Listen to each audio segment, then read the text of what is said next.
For the first problem on constant velocity, which was the Swiper Sweeper video, to find the displacement of the rider after one revolution is easy to explain.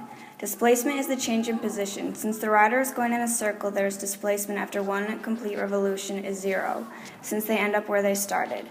Next, we had to estimate the distance traveled by the riders after one complete revolution. To estimate this, we had to try to figure out the size of the circle that the car was traveling on. After doing that, we came to the conclusion that the track was around 40 feet.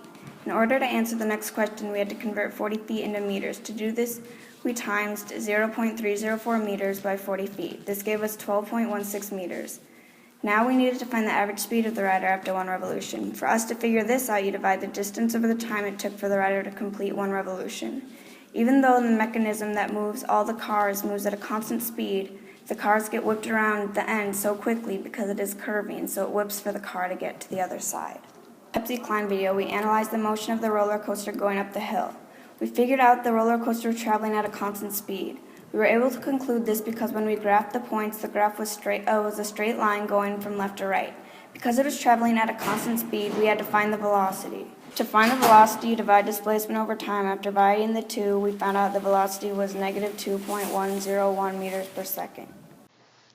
For the acceleration of the Fairly Odd Drop video, we had to find the car's acceleration.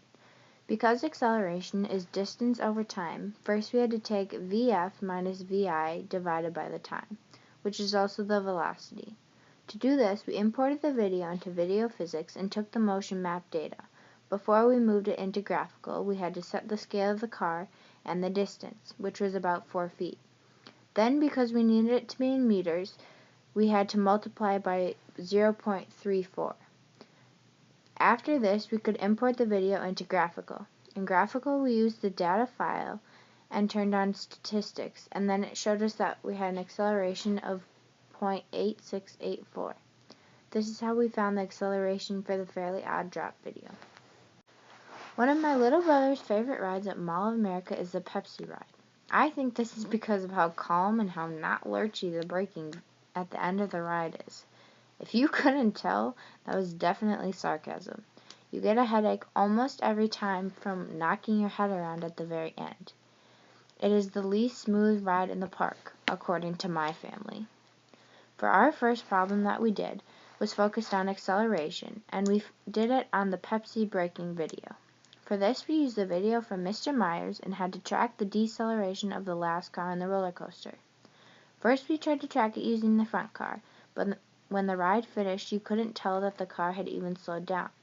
This is because the centripetal force of the different loops and spins along the roller coaster will impact the timing and the speed of the first and last car at different rates.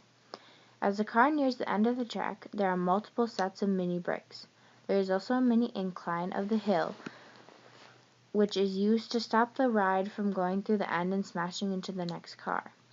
For this section, we looked at the back car was more beneficial, so then we could clearly distinct the time and the Vf minus Vi, which was about 35 seconds. This resulted in a slope of negative 1.76. To get the acceleration from the slope, we had to use the F equals ma formula. This worked, and we found that we had a slope of negative 0.56, just over 1/2. It was negative because the ride was braking, so the slope would be a deceleration. And from this, you can see the deceleration of this ride. For the free fall of acceleration, we chose to do number 10, which was the Fairly Odd Curve video. We had to describe the sources and keep the ride on track, which were the forces. After looking at the ride and the video, we concluded that it was gravity, normal, and friction forces. Gravity is used to keep the car on the track so it doesn't fly off, resulting in everyone dead. Normal force is a force against gravity, and the friction force is a force that keeps the riders and the cars on the track, propelling it forward or lurching it to go backwards or even helping it brake. With this also comes a little bit of applied force. Because of the path, there is a chain and a course running all the way through. Helping with this, there is inertia that is applied all the way through the ride, but especially at the very end and through the loop-de-loops. Forces, we took a screenshot of the Avatar Airbender at its highest point. Then we made a force diagram and labeled it with all the forces acting on the skateboard car. Here's what we figured out. The only forces present are of course, gravity, since the skateboard car isn't floating up into the sky. There's also normal, which keeps it attached to the track that is attached to the ground that is attached to the earth. For the energy, we took 4 screenshots from the SpongeBob Drop Loop video to show the car at different positions. We took the 4 screenshots and placed them into Notability and drew energy charts for each of the positions. Here's what we found.